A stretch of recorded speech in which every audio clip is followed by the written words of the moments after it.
Women in the 21st century are more privileged than men. It's time to unveil one of the biggest lies of our time. We live in an increasingly progressive world, where the role of women in society has been completely redefined and now leans towards the extreme opposite of what it has been for thousands of years. Women can now vote, work, and are free to do anything a man can do, and even more. Yet, every day, we are bombarded with posters, articles, videos, social media posts, and petitions that portray women as victims, oppressed by an invisible patriarchy that must be helped, protected, and privileged to compensate for the alleged injustices they face. It would be impossible to compile all the lies we've been fed on this subject into one video. However, I intend to shed light on the notion that women are oppressed and less privileged than men. To do this, I will rely on facts, logic, and studies that will be cited in the description. Without further ado, let's delve into the heart of the matter.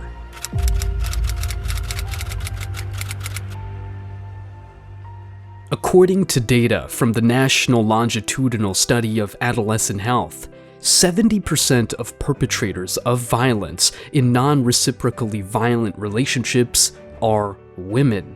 In other words, the majority of cases of domestic violence are initiated by women. However, according to the Bureau of Justice Statistics, about 80% of domestic violence victims are women.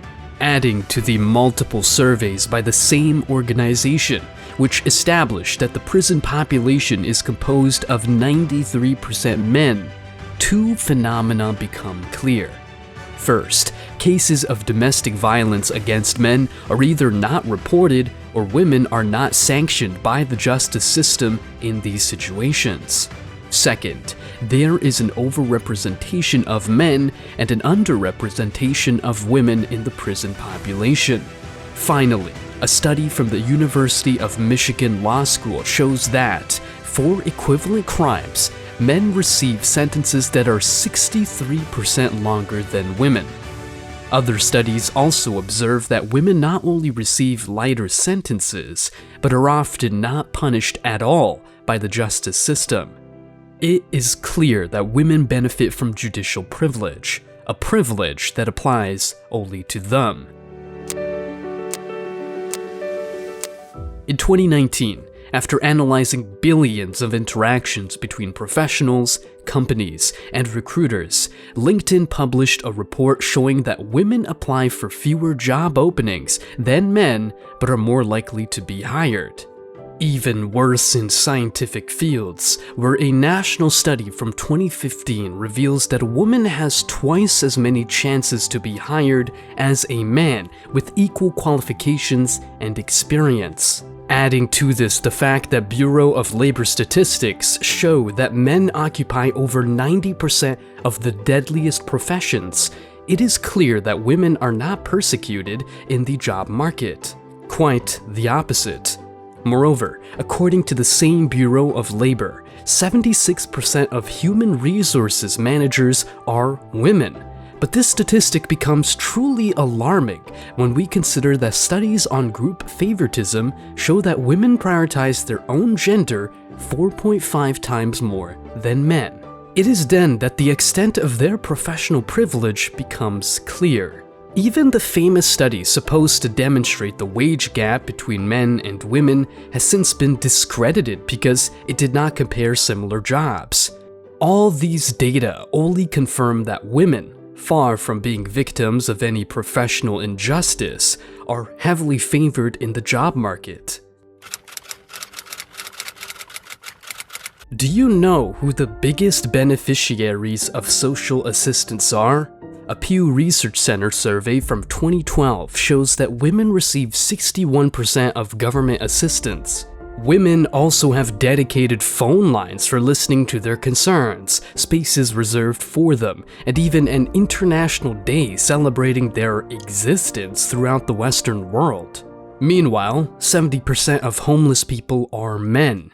Contrary to what feminist propaganda would have you believe, Men are much more likely to be victims of violent crime and commit suicide on average 3.5 times more than women, according to most statistics worldwide. Men do not have dedicated phone lines, spaces reserved for them, and International Men's Day is not even recognized by the UN, let alone celebrated. In conclusion, it is clear that women enjoy significant social privileges compared to their male counterparts. In addition to the studies I mentioned earlier, I thought it would be interesting to highlight some examples illustrating the hypocrisy of our society when it comes to women. In the same world where we have countless shows and films showing that women are not only equal, but better than men in all areas, in this same world where we have hiring quotas reserved for women, in this same world where more and more women embrace feminist philosophy and loudly proclaim that they don't need men in their lives, that they are finally liberated from the role assigned to them by patriarchy. In this same world, on February 24, 2022, Vladimir Putin launched a special operation to invade and subdue Ukraine. The response from the United Nations was swift. Almost immediately, the UN launched a campaign to help and facilitate the evacuation and relocation of Ukrainian women. Indeed, of the 6 million Ukrainians who left the country, 90% were women and children. Meanwhile, estimates put the number of men killed on the battlefield at 70,000 on the Ukrainian side. And to this day, Ukrainian men continue to die under the bombs, in gunfire, and at the hands of Russian forces. This is not an isolated phenomenon. Throughout history, wars have always claimed a majority of men's lives. Men have always sacrificed their lives in terrible battles, while women fled with the children. Just look at any war memorial. Numerous studies estimate that over 95% of deaths in armed conflicts are men. This is a fact that our modern society seems to completely ignore as it strives to convince us that women have always faced more adversity than men. And if you think I'm presenting all these facts because I have a bias against women, let me tell you about a self-proclaimed feminist named Nora Vincent. Nora, like many other women, believed in the existence of an invisible patriarchy working in the shadows to oppress women while privileging men in society. She was so sure of her theory that she decided to conduct an experiment to prove it.